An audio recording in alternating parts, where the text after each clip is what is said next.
भाई और बहनों, मातृशक्ति को नमन।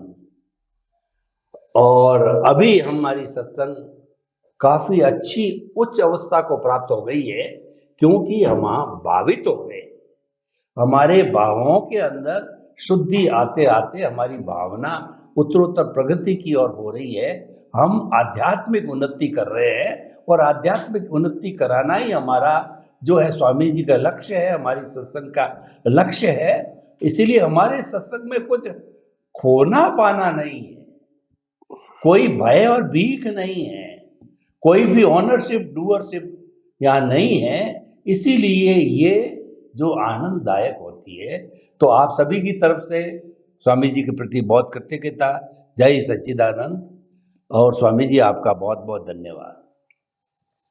ये एपिसोड स्वामी जी हम कुछ वरिष्ठ नागरिक जो मेरे जैसे हैं, 80 साल के हैं, 60 साल के हैं, 70 साल के हैं, 90 साल के हैं, उन लोगों को समर्पित करते हैं कि उनकी संख्या भी अब हिंदुस्तान में काफ़ी बड़ी है, और सुकून उनको उस अवस्था में ज़्यादा चाहिए। जो यंग मैन होता है वो तो दौड़ सकता है, काम कर सकता है, परिवार के साथ रह सकता है, लेकिन बेचारे वरिष्ठ नागरिक होते हैं, काम छूट जाता है, कई बार पत्नी का सहयोग संजोग भी छूट जाते हैं, कई तरह की समस्याओं से गिर जाते हैं, उनको समर्पित करते हैं। वरना ये हमारी सत्संग अधूरी रह जाएगी। और आपको सही माने तो हमारा आध्यात्म विज्ञान वरिष्ठ नागरिक ही ज़्यादा देखते हैं, वो इसको प्रमोट करते हैं, वो इसको आगे बढ़ाते हैं, और सबसे ज़्यादा उनको अगर अध्यात्म की दृष्टि से देखें तो उपयोगिता भी उनकी है। स्वामी जी, आज जो वरिष्ठ नागरिक हमारे समाज में हैं, उनको वो दर्जा नहीं है जो पहले था। वेदों को देखिए, उपनिषदों को, त्रिपिटक को देखिए, आगम को देखिए, और बाइबल, कुरान, किसी भी धार्मिक ग्रंथ को उठा के देखिए, जो अवस्था प्राप्त होता था, वृद्ध होता था, उसको आज वरिष्ठ नागरिक कहते हैं। लेकिन अवस्था प्राप्त को पूर्व जन्मों के पहले के जो हमारे शास्त्रों के अंदर बड़ा सम्मान दिया जाता था, उसको अनुभव का खजाना माना जाता था। लेकिन आज थोड़ी स्थिति बदल गई है, विज्ञान ने तरक्की कर ली है। आज एक छोटा बच्चा भी गूगल को खंगालता है तो कहता है मैं तो सब जानता हूँ अंकल, तुम क्या नई बात बता रहे हो, मैं तो आपसे ज्यादा जानता हूँ, ये लो ये लो ये लो करके। यानी अनुभव के खजाने को वो चैलेंज कर रहा है। खैर, कोई बात नहीं है, वो बात है, समय समय का तकाजा होता है। तो मैं तो आपसे स्वामी जी ये गुजारिश करना चाहता हूँ कि अध्यात्म विज्ञान को समझ करके एक वरिष्ठ नागरिक सब प्रकार की परिस्थितियों में जीता हुआ किस तरीके से एक सुकून का, शांति का, आनंद का अपना जो भी 10 साल, 5 साल, 20 साल का जीवन वो जिए, उसके बारे में आप अनुमोदन दीजिए। बड़े हमारे वरिष्ठ नागरिक बहुत कृतज्ञ रहेंगे। सरकार भी इनकी तरफ ध्यान दे रही है, तो आप भी थोड़ा सा जो है इनको प्रमोट कीजिए। प्रश्न के लिए धन्यवाद। सबसे बड़ी बात यह है कि एक तरफ अनुभवी है सीनियर सिटीजन, और एक तरफ युवा का नॉलेज, ये दोनों का कंपैरिजन होता है, बाहर भी और परिवार में भी। और आज जब भौतिकवाद, इलेक्ट्रॉनिक्स, मीडिया के माध्यम से ज़्यादा काम हो रहा है, आज मोबाइल के माध्यम से आपको घड़ी का टाइम भी उसमें मिलेगा, अलार्म भी उसमें मिलेगा, बैंक भी मिलेगा, इंफॉर्मेशन मिलेगी, न्यूज़ मिलेगा, कम्युनिकेशन मिलेगा, फ़ोन कर सकते हैं, दुनिया भर की वीडियो देख सकते हैं। ये सब कुछ आप मोबाइल के माध्यम से देख सकते हैं, और पूरे वर्ल्ड में आप बात भी कर सकते हैं, ऑडियो एंड वीडियो। तो ये जो एक आईटी कम्युनिकेशन और आईटी मीडिया जो आ गया, उसके माध्यम से युवा जो वर्ग थे उन्होंने जल्दी ग्रास्प कर लिया। छोटी उम्र से ये ग्रास्प करते हैं तो 25 साल में तो मास्टर बन जाते हैं, मतलब बेसिक ज्ञान के हिसाब से। और यहाँ आपने सीनियर सिटीजन के बाद आप शुरू करोगे तो आपको समझने में दिक्कत हो जाएगी, क्योंकि आप जिस प्रकार, जिस मेथड से आप आगे बढ़े हो बचपन से, यहाँ वो मेथड नहीं है। आप फिजिकल नॉलेज और प्रैक्टिकल ज्ञान से आप आगे बढ़े हैं, यहाँ टोटली मैकेनिकल नॉलेज है। क्या है? मैकेनिकल नॉलेज है। और इसीलिए मैकेनिकल नॉलेज के कारण मैकेनिकल की जो सिस्टम्स होती है और यहाँ थ्योरेटिकल ज्ञान और प्रैक्टिकल ज्ञान की सिस्टम दोनों क्या होती है? अलग होती है। दोनों का इंपॉर्टेंस भी क्या होता है? अलग होता है। मैकेनिकल ज्ञान में कभी लाइवनेस नहीं होती है, और जो सोशल ज्ञान है, रिलीजियस ज्ञान है और इसका अनुभव है जो हम जीवन में उपयोग करते हैं, वह लाइवनेस होती है। तो ये जड़ और चेतन का जो कॉम्बिनेशन है उसमें आज जड़ की प्राधान्यता है। व्यक्ति की वैल्यू इसीलिए ताकि वो उस फील्ड में स्मार्ट है। व्यक्ति की वैल्यू कम है क्योंकि वो मैकेनिकल फॉर्म में स्मार्ट नहीं है। आज मेरे को कोई बैंक का काम करना है तो मैं पहले प्लान करूंगा कितने बजे जाऊं, बैंक बंद तो नहीं हो जाएगा, बैंकिंग अवर्स क्या है ये सब जानना पड़ेगा, फिर घर से वहां निकलना पड़ेगा, निकलने के बाद थोड़ा बहुत क्यू में खड़ा रहना पड़ेगा, फिर मेरी प्रोसेस होगी, मेरे को प्रोसेस में फिलअप करना पड़ता है, फिर मैं घर आऊंगा। तो ये प्रोसेस मेरे लिए एक प्रोजेक्ट बन जाती है। और आज वही बात घर पे बच्चा बैठा बैठा आसानी से एक अकाउंट में दूसरे अकाउंट में डाल देता है, वो भी 2 मिनट में। तो एक मैकेनिकल वर्क है, एक फिजिकल वर्क है। तो कहने का मतलब ये है, मैं ऐसा मानता हूं कि आपको समय के साथ जुड़ना चाहिए, इतना जुड़ना चाहिए कि जो आपको काम है, ऐसा नहीं कि आप मास्टर बनो। और युवाओं को मैं कहता हूं कि अनुभवी का जो प्रैक्टिकल ज्ञान है, जीवन जीने का जो लाइव ज्ञान है, उनका भी आपको मार्गदर्शन लेना चाहिए। तो दोनों का जब कॉम्बिनेशन होगा, मिलावट होगी, तो ही समाज में युवाओं की और सीनियर सिटीजन दोनों की वैल्यू रहेगी। आप कुछ नहीं जानोगे तो आपकी वैल्यू नहीं रहेगी। 5-10 साल का बच्चा जो समझता है, और वो नेसेसिटी है, आज क्या हो गया, नेसेसिटी। आज आप पॉकेट में पैसा लेके बाजार में घूमते हैं तो बच्चा हंसता है, उनको मालूम है कि जरूरत क्या है, अभी मोबाइल से पैसा देते हैं। यहाँ चिल्लर की मगजमारी कम है, ज्यादा है, नोट फटी है नहीं है, कम दिया ज्यादा दिया, पॉकेट कट गया। तो ये क्या जरूरी है? अभी जब एडवांस हुआ है और टेक्नोलॉजी के माध्यम से आगे बढ़ सकते हैं। अच्छा, गवर्नमेंट ने इतना अच्छा किया कि पहले क्या था कि आपके अकाउंट में से डायरेक्ट पैसा आप किसी को देते थे। अभी गवर्नमेंट ने मीडिया बना दिया कि आपके अकाउंट में 5 लाख है। कितना है? 5 लाख। दूसरा एक आप क्या कहते हैं, सब्सिडरी अकाउंट बनाओ जिसमें कोई अमाउंट नहीं है, मगर आपको किसी को 25,000 देना है तो आप 25,000 डालो और वहां से ट्रांसफर करो, तो वो आपका अकाउंट ओपन रहेगा मगर उसमें बैलेंस नहीं रहे, और वो तो बंद का बंद रहेगा। Now you understand? मीडिया बनाए थे, मीडिया। तो ये अच्छा किया। नहीं तो पहले क्या थे, मेरे अकाउंट में से पैसा डाल दूंगा तो सामने वाले को मेरा अकाउंट समझ में आ गया, और ट्रैक करने वाले मेरे को ट्रैक भी कर सकते कि हाँ ये अकाउंट में से पैसा गया और ये अकाउंट में ऐसा पैसा है। मगर मैंने मेरे मेन अकाउंट में से सब्सिडरी अकाउंट में पैसा डाला, और कितना डाला? ट्रांसफर करने की लिमिट तक। अगर मैं बाजार में जाता हूँ और मेरे को मालूम है कि मेरे को 2,000-3,000 खरीदी करनी है तो मैं 2-3,000 ट्रांसफर कर दूं और बाजार में उसको पेमेंट कर दूं, तो मेरे को रिस्क ज्यादा नहीं है। तो ये ऐसी थोड़ी थोड़ी बातें हमको सीख लेनी चाहिए ताकि हमको छोटा काम बढ़ाने लगे। पहले जमाने में हमको मालूम है कि अगर किसी को जेरोक्स कॉपी को एफिडेविट क्या बोलते हैं उसको, अटेस्टेड कराना है तो पहले कॉपी लेना पड़ता था, फिर वो कॉर्पोरेटर के पास जाना पड़ता था, फिर वो कहता अभी सुबह नहीं शाम आओ, फिर शाम को जाना पड़ता था, उसको 10-15 रुपया देना पड़ता था। तो ये छोटा काम क्या हो गया था, बड़ा हो गया। अभी गवर्नमेंट ने क्या किया, आप कॉपी निकालो, आप खुद ही साइन कर दो, तो क्या हो गया, सेल्फ अटेस्ट, इजी हो गया।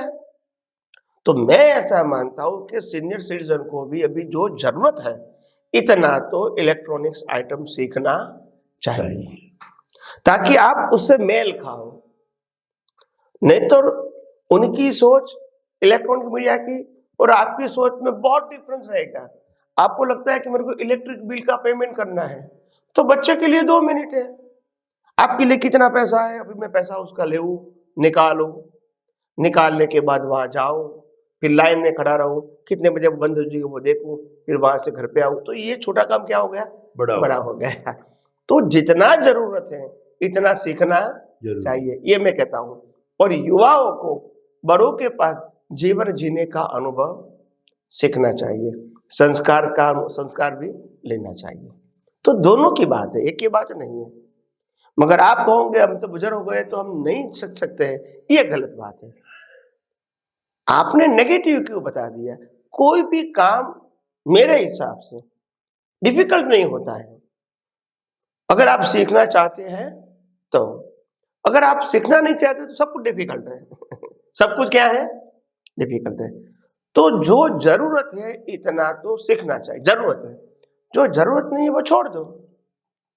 तो इसीलिए जब कुदरती भौतिक डेवलपमेंट हो चुका है और भौतिक डेवलपमेंट का एनवायरनमेंट पूरे वर्ल्ड में हो चुका है, और आप उस डेवलपमेंट में, उस एनवायरनमेंट में रहकर भी आप कहोगे कि मैं ऐसा नहीं करूंगा, तो आपके लिए जीवन जीना थोड़ा डिफिकल्ट हो जाएगा। पहले जमाने में व्हाट्सएप फोन करना और व्हाट्सएप मैसेज भेजना वो बड़ी बात थी। आज क्या है, बहुत इजी ऐसे हो गया। तो मेरा कहने का मतलब यह है, संजोग के मुताबिक सीखना पड़ेगा। जो आपको जरूरी है, जरूरी नहीं है वो नहीं सीखो। क्योंकि देखो, अगर किसी के ऊपर आप आधारित होते हैं तो हर समय वो आधार नहीं रहेगा। मगर आप खुद सीखे हैं तो आप खुद मैनेज कर सकते हो। तो आज कुदरत ने सामाजिक एनवायरनमेंट में एक इलेक्ट्रॉनिक्स मीडिया के द्वारा ऐसा आपको मौका दिया है कि आप इंडिपेंडेंट भी काम कर सकते हो। खाना खाना है आपको तो घर में नहीं बनाया है तो ऑर्डर करके आप घर पे बैठे खाना खा सकते हो। दवाइयाँ या जरूरी चीजें आप घर पे बैठे मंगवा सकते हो। तो ये मीडिया का ही प्रताप है ना। तो इसीलिए मैं कहता हूं कि जो जरूरी बात है वो सीख लेना चाहिए, क्योंकि नहीं तो क्या होगा, आप युवाओं से आप डिस्कनेक्ट हो जाओगे। उनको लगता है कि ये अननेसेसरी लेबर करता है, तो आपकी वैल्यू नहीं रहेगी। कि बोला फिर वो कहेंगे नहीं तो उनकी आदत हो गई वो काम करने की, है कुछ नहीं मगर करने की आदत हो गई। तो ऐसा होता है। तो मैं ऐसा मानता हूं कि युवाओं को बुजुर्ग व्यक्तियों के अनुभव का लाभ लेना चाहिए, और बुजुर्ग व्यक्तियों को युवाओं के साथ जो नेसेसिटी है इलेक्ट्रॉनिक्स मीडिया की, जो जरूरत है डे टू डे काम में, इतना सीखना चाहिए ताकि दोनों का समन्वय हो सकता है और दोनों को इजी हो जाएगा एक दूसरे को सहाय करने में। स्वामी जी आपका बहुत बहुत धन्यवाद। समय बदल रहा है, उसके साथ साथ में वरिष्ठ नागरिकों को भी बदलना चाहिए, अपने ज्ञान का उपयोग करना चाहिए। जो और वर्तमान की जो टेक्नोलॉजी आई है वो सीखनी चाहिए। उसके लिए चाहे क्लास अटेंड करनी चाहे पड़े, चाहे कोई प्रयोग करने पड़े, सीखना चाहिए। क्योंकि ये तो सीखना ही पड़ेगा, क्योंकि ये दिनों दिन बढ़ता जा रहा है। तो इसलिए बहुत अच्छा समाधान दिया है। आपकी जो बेसिक चीज़ें हैं जो आप कर सकते हैं वो आपको करनी चाहिए। बहुत ही सुंदर आपने समाधान दिया। स्वामी जी, वरिष्ठ नागरिकों की अपन बात करते हैं तो आज अमूमन घरों के अंदर वरिष्ठ नागरिक वो मायूस रहते हैं, उनकी कोई बात को, जबकि जो है ऐसा नहीं है कि उन्होंने अच्छे संस्कार नहीं दिए, उन्होंने बच्चों को प्रारंभ से अच्छे संस्कार दिए और हर माँ बाप समझदार है। देखिए, जो गैर समझदार है मैं उनकी बात नहीं करता, तो गैर समझदार अब आजकल हर व्यक्ति जो है अपने बच्चों को अच्छी एजुकेशन, अच्छे संस्कार, अच्छा सब कुछ देता है, लेकिन फिर भी अमूमन लोग जो है वो एक समय आता है जबकि वरिष्ठ नागरिक जो है वो अशक्त हो जाता है, शारीरिक दृष्टि से कहिए, और कई बार क्या होता है कि वो फुसला दिया जाता है तो आर्थिक दृष्टि से भी शोषण कर लेते हैं उनके संतान, और फिर ऐसी स्थिति पैदा हो जाती है, उसकी गफलत कहिए, कुछ भी कहिए, उनको वृद्धाश्रम दिखा दिया जाता है।